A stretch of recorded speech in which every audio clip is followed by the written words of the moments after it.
When ASA regulars round the bend on South Collegiate Drive and spot the red cowboy hat atop the Eiffel Tower peeking over the Love Civic Center, they know they're back home at one of the favorite stops on the National ASA Tour, Paris, Texas.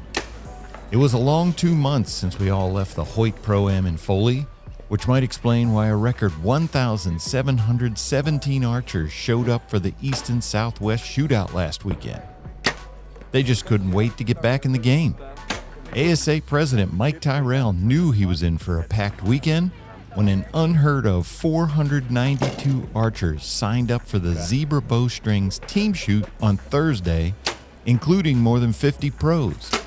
That's about double the usual number of archers who register for this fun-filled afternoon shoot. The team shoot had the usual interactions between amateurs and pros, the ribbing and the friendly wagers about whose team was best. One thing it was missing was the usual Paris, Texas mud. Right there, good shot. But that all changed Friday. The 4 pro divisions started their first qualification rounds under cloudy, looming skies. They stayed dry until about halfway through the round, and then the thunder rolled in and the rain started. It fell hard at times, lightly at others, and eventually quit shortly before the pros finished.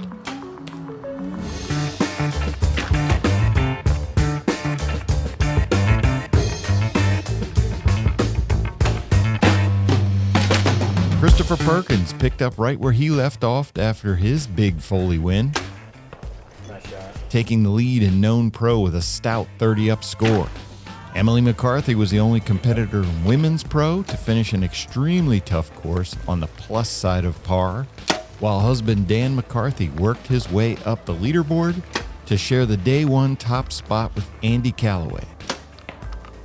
In the senior pro division, 7-time ASA Shooter of the Year Jeff Hopkins finished the day in the pole position, but with only a 2-point advantage over the always dangerous Tim Gillingham. After the pro rounds were finished, the ASA wisely called off all shooting for the rest of the day as lightning, thunder, and heavy rain enveloped the Love Civic Center.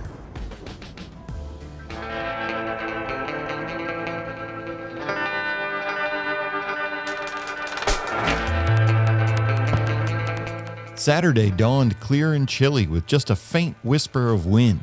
The pros had perfect shooting weather, but the ranges overnight had melted into the typical Paris soup.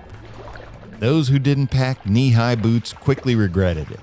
They jumped into the water and mud anyway and shot another 20 targets to see who would qualify for the pro pressure point shoot-downs. Going upper. Unlike Foley, most scores on the pro division leaderboards were tightly packed.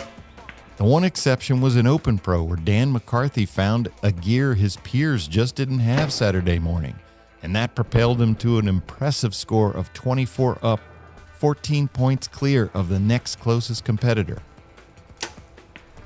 With the pro qualifications finished, the field was set for the pro pressure point shoot-downs later that afternoon, which were aired live once again on the Sportsman's Channel. Welcome back to Paris, Texas. Mackenzie ASA Pro-Am Held Tour inside the has taken it posh over Paris a couple High School hours. practice Get ready to football shoot. facility, the pro shoot-downs kicked off with some electric shooting in the women's pro division. What a shot. Emily's aiming good. Leader Emily McCarthy shot a flawless final 6 targets with 2 12s and no 8s to come out on top. Oh, great shot there from Emily. But Sharon Wallace gave her all she had, including 2 thrilling 14s. The last one came on the 6th arrow, shot at a long blessbuck in horrible lighting conditions, which forced McCarthy to shoot a 10 to take the win. That is so different trying to judge out here versus judging out there on the range today. I was like, are my numbers close? Are they not? Because in the past, I've hit high in here.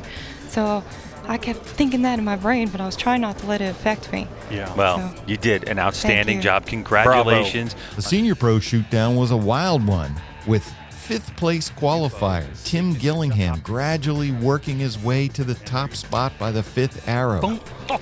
He held a 1-point lead over Jeff Hopkins as they shot the last arrow, This tournament. Ooh, I think but he got Hopkins' dramatic 12 gave him the 1-point win over Gillingham's 10. I misjudged the first two, and that was the lighting's brutal in here to me. And I looked over to my son and my wife, and I said, "Watch this on the last target." And if those guys had hit the 12, I was going to go for the 14. I felt good with my number on it, and I'm very blessed today to shoot great this weekend. I got an awesome bow, awesome family support me, awesome sponsors. Just a great weekend. In the Open Pro Shootdown, Dan McCarthy did what Dan McCarthy does. He shot smart and made no mistakes.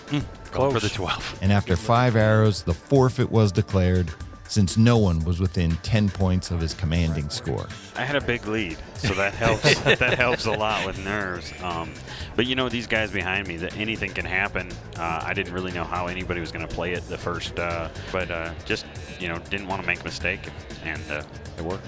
19-year-old Remington Boyer came into his second ever shootdown in his rookie pro season as the known pro leader, with a 2-point edge over Christopher Perkins. He drilled it. No problems. That's a big arrow for him. Boyer showed incredible poise, belying his youth and inexperience on the big stage, and bagged enough bonus rings to hold off the Foley champ and claim his first ever win as an ASA pro, which he called the highlight of his young career. Came out with a game plan to match at least whatever Perkins did, and that's what I did. I just made a good shot on that last wolf to catch a 12 to make him hit a 14 on that last 6th arrow. But it's an awesome feeling.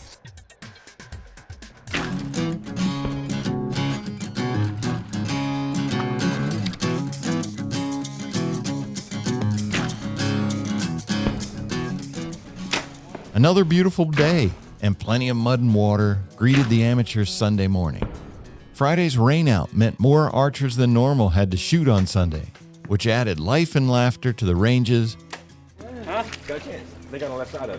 where people like senior women's known competitor Gretchen Pruitt of Shady Dell, Georgia, get to stoke the competitive fire that burns within. Everybody, I'm extremely competitive internally, and that's just, I want to beat you. And I love it. Next up is the True Ball Black Eagle Pro-Am in London, Kentucky, June 3rd to 6th. See you all there.